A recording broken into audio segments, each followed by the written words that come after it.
What's going on, guys? So, I'm going to go over basically how I play breaker blocks, order blocks, and what I use to increase the probability of things working in my favor. Now, I know I've seen a whole bunch of different ways people have done it. This is the easiest way how I play it.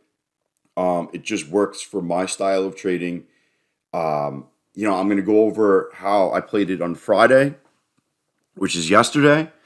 It was very clean. I'm going to go over all the stages. Before I get over that, if you have any questions, we stream live 10:30 to noon, 2 o'clock to 4:30. Come on the live stream and ask. I could show you everything I'm going over. You could see it in live. Ask any questions you have. Also, there's a link to a free Discord in this video. If you want, click in there, go ask, and I can help you out as well. Other than that, let's just jump right into it. This is Friday's setup. My bias was bullish because obviously we had earnings the night before. They were down a little bit, but I was watching the stocks as they were rebounding. I was definitely bullish. I'm going to play this out right here. Let me speed this up to 3x. So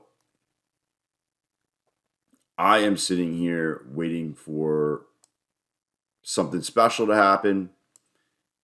I'm actually waiting for a breakout, to be honest with you. And we were talking about this on the stream.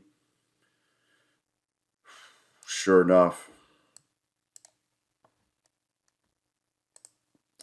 see, I wouldn't even played that as a order block or breaker block. The whole time I'm looking right here. This is what I'm looking at. This to me was the breakout. A couple of different reasons. I like to use multiple indicators. I always feel like one indicator is not going to be it.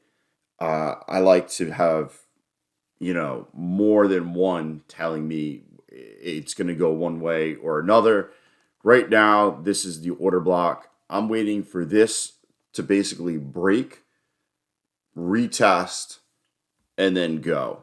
Once it breaks, it'll be a breaker, come back, retest, and then we're going to go. Also, I just added the 60-minute imbalance. We're trading above that, which I definitely like also. It's bullish to me, especially when you break and you can retest. I am definitely looking to break right here. Sure enough, once we break out, I'm now looking for the retest back in. I know it's not large, but you also have an hourly fair value gap. You have a 15-minute fair value gap. So now you have overlaying things. You have this breaker, you have a 15-minute fair value gap, hourly fair value gap. Even though it's not very large, it's just layers on top of what I'm looking at saying, hey, this is probably going to hold. So we're above the imbalance. We're about to trade inside the breaker, 15-minute and hourly fair value gap. And then sure enough, it just kind of explodes. Now, obviously, was I waiting for an explosion candle like that in one candle? No, but I was definitely looking to trade up. It just so happens that when things line up, sometimes we pop. Now, the whole time that we trade up here, I'm basically out already. My style of trading is not holding. Basically, I'm out at this point. I'm chilling out. I'm looking for us to trade back here. So the real trade that I'm looking for that's going to be my moneymaker is the trade back. And I know this has become another order block. I'm not looking for anything but trading right back into this range. That's pretty much in the back of my head the trade that I really, really want. And I'll watch all day, and then sure enough, this becomes a breaker to the downside, but I'm not even looking to take it. I just want this range again. Sure enough, now we're just bouncing kind of right off of it. You know,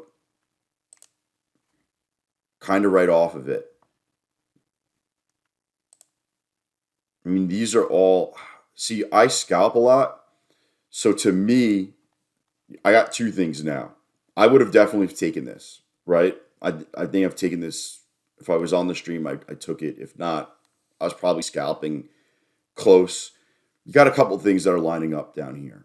You got the fair value gaps. You got this breaker, but also you're kind of got like a whole number here as well. So what I was doing was grabbing half at like 201, and then I was looking to get half at like 190. So I was basically playing half, and I was kind of scalping it to the upside. Now, once we come up, this is my area of short again. I think we're going to go short.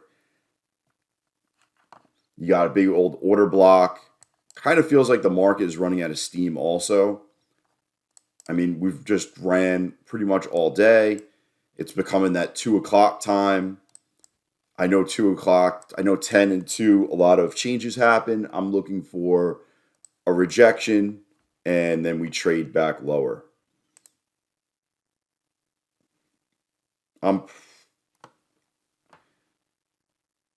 My stop out when I'm up here would probably be above this pivot point. And then sure enough, we that's more than enough for me. My style of trading, if we go from 67, 60 points, I'm out. I'm out already. That's a home run because probably I'm playing minis, and I'm probably not even holding 60 points. But if you get 400 or $500 in your prop firm, I play 50Ks. There's consistency rules. I'm usually out, and I'll go on to the next account. But that was textbook pretty much. We traded back up to the zone. My stop would have been above the pivot point, and then we just kind of dumped. And then, if you want to continue trading, I would have definitely been looking to see if we can return back to this zone. The one thing I like playing first touches. So, like, the more times we come down and touch this area, the less likely I feel like it's going to bounce. Even though it may continue to work, I like first touches.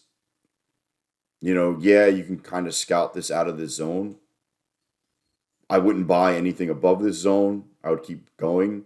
But my stop would pretty much be this is the 60-minute imbalance. I would probably be out. Anything below this is probably where I'm out at. That'd be my stop. And then we just kind of chop. It's kind of the chop to the rest of the day. You can see we came back up here, came down. I kind of play these as support and resistance areas, but some of them I don't look at. I'm looking at the top of the ranges and the bottom of the ranges. When we created an order block in here, and I wasn't really looking for that. I was looking to come back where came back here, and then the short was when we came all the way back up here, especially that we were getting towards 2 o'clock. It was kind of like it was a great setup. That's why I made this video. It was just, the day played out unbelievable. Does it always play out flawless for me personally? No. And I did really good on Friday. I made a lot of money, daily payout with Take Profit Trader, and things really worked out. But that's kind of how I like playing it. I like it on there. I like to see confluence with other indicators that I have. So I like when there's a fair value gap that overlays a breaker block or an order block. It just kind of adds, as you see up here.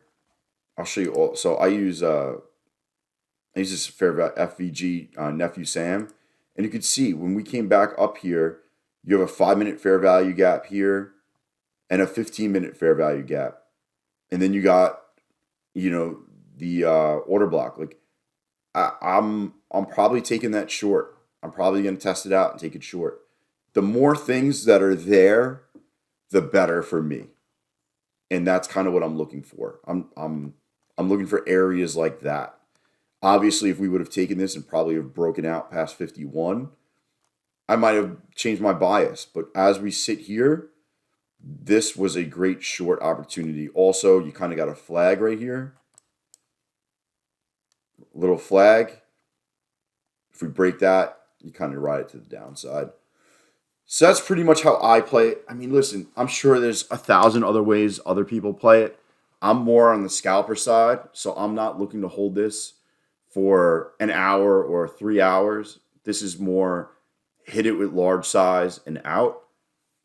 If you have questions about this, feel free to comment on the video, or like I said, you come in the Discord with the link below, or come on the live stream.